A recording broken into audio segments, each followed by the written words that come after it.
Hi, good afternoon. It is Lunch with Laura today. Thanks for spending a little bit of your lunch with me. Today we're going to be talking about starting a conversation about divorce.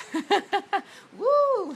I know that's a tough topic, but it's one that came up. There was a young woman who said that she's been married for almost 30 years and she's been through a lot of counseling, and her marriage just isn't getting better, and she's really asking for advice on how to start that conversation about divorce.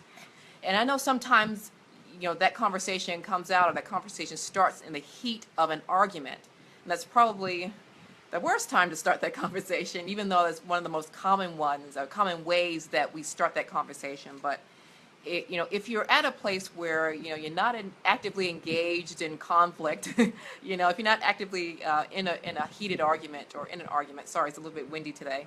If you're not in an argument, and you really ready, or you feel like you're ready to start that conversation, I have a few tips, few pieces of advice that I think might be helpful to you.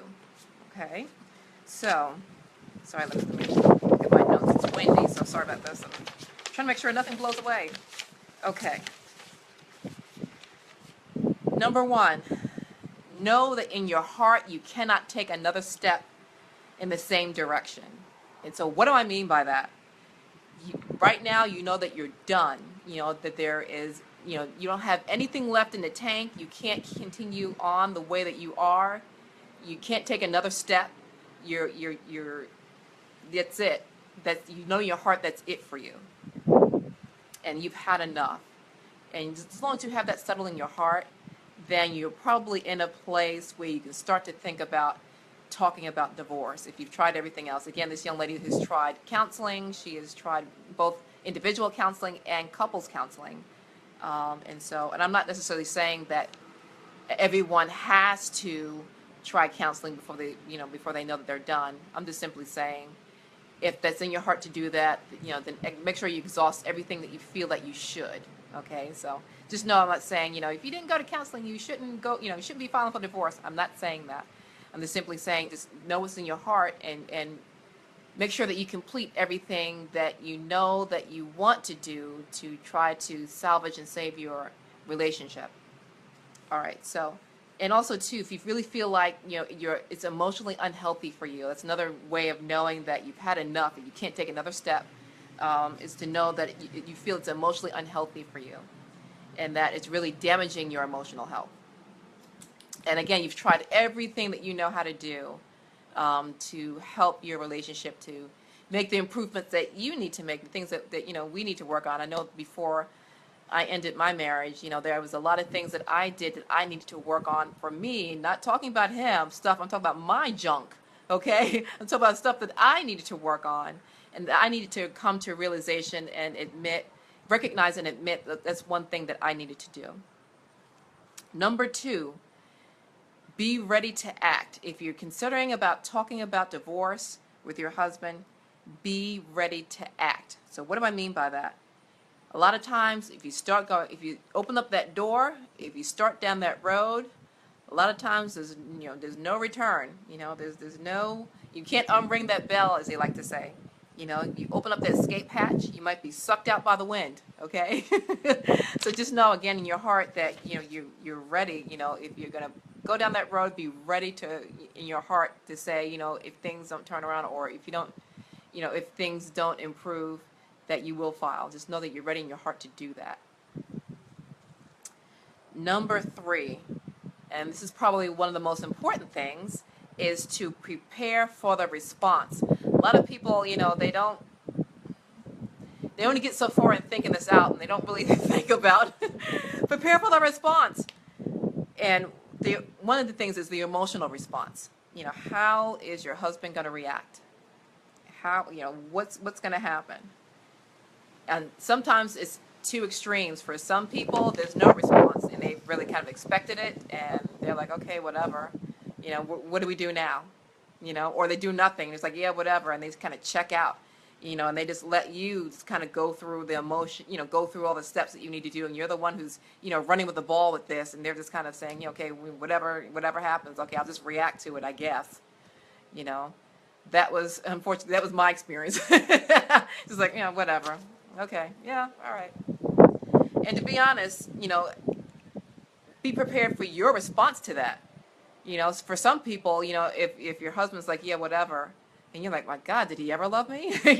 I'm telling you, we ended my marriage, and this is his response. He's just like, yeah, whatever, I don't care. You're like, what?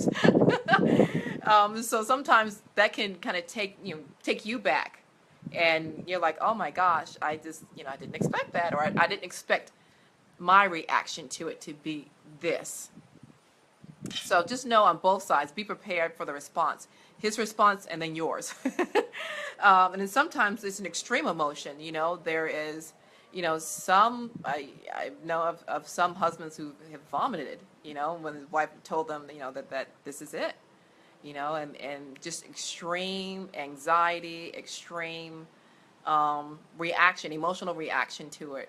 Sometimes they break down and cry. Sometimes, they just, sometimes they just go through binge eating, just anything to comfort themselves, because they know that their world is going to change dramatically. And that's what divorce is. Your world changes dramatically. Even though if you really feel like, you're roommates now, you're married, but you're just roommates, we don't really have a relationship. And that's kind of what this young lady is saying. They don't have any physical intimacy. And so she just feels like, she's just a roommate with her husband, and, like, okay, whatever, I guess, what else is there to do? Been to counseling. He's saying he's not going to change. He'll say that he's going to do X, Y, and Z, and he doesn't. And, where else is there to go? So just know that, be ready for the emotional response. And the second point to that is, and this is key, timing is key. The timing when you bring up divorce is key. And why do I say that? Some people go into self-protection mode, and they start hoarding, and they feel like, oh my God, you're not going to take my stuff away. So sometimes when the issue of divorce is brought up, they'll start moving around money, they'll start hiding things. All of a sudden, the papers that were on the desk yesterday are gone. So just know the timing, just be very careful. So, I would suggest that, if there are important documents like bank statements and stuff like that that are out and about, that are accessible to you. I'm not talking about being in a locked drawer and that you have to break into to get into that. I'm not talking about that. I'm talking about things that are readily accessible to you, right now, that aren't locked away, that you don't have to break into somebody's computer by using their password and all that stuff. I'm not talking about doing stuff like that. I'm simply talking about things that are out and about. Or if you right now do have access to, you guys do online banking together, and, you guys have, the same password, or you have joint accounts, start making copies, start, making sure that you have as much documentation about your finances and about your different assets and about your debts before you bring up the D word, okay, before you bring up divorce. So timing is key. And sometimes, too, if you're going to start talking about divorce, and if you suspect that, your husband may start shuffling around money or hiding things or hiding assets and, doing stuff financially that might be harmful to you, I would suggest that you talk to an attorney first before you bring up the subject of divorce to your husband, depending on what state that you live in, because every state is different. So whatever state that you live in, make sure that you've spoken to an attorney in your area to know, because, like, for example, let me just quickly use Texas as an example. Texas has something called, in most counties, called standing orders. And that's just a fancy term for meaning that everybody who files for divorce, everybody, doesn't matter, anybody who files for divorce, there are orders, judge's orders that attach to that automatically. And one of the things in the judge's order says that they can't start moving stuff around. However things are, the day that you file for divorce is the way they have to stay until the judge says otherwise. So timing is key. So, if you feel like you're at risk for that, then make sure that you're ready to file. And, if you have to file that day, if you feel like, he's starting to do stuff, then, be ready to do that. Have the filing fee ready, all that stuff that you need. Okay? So I hope that you find that helpful. Let me just recap really quickly. These are my pieces of advice if you think that you're ready to start to talk about divorce. Number one, You know in your heart you can't take another step in the same direction. Number two, be ready to act. If you start down that road, a lot of times you can't unring that bell. And number three, be prepared for the response, and timing is key. So thank you for spending some of your lunch with me. This is Lunch with Laura, and I hope you have a great rest of the day, and I will see you tomorrow. Bye-bye.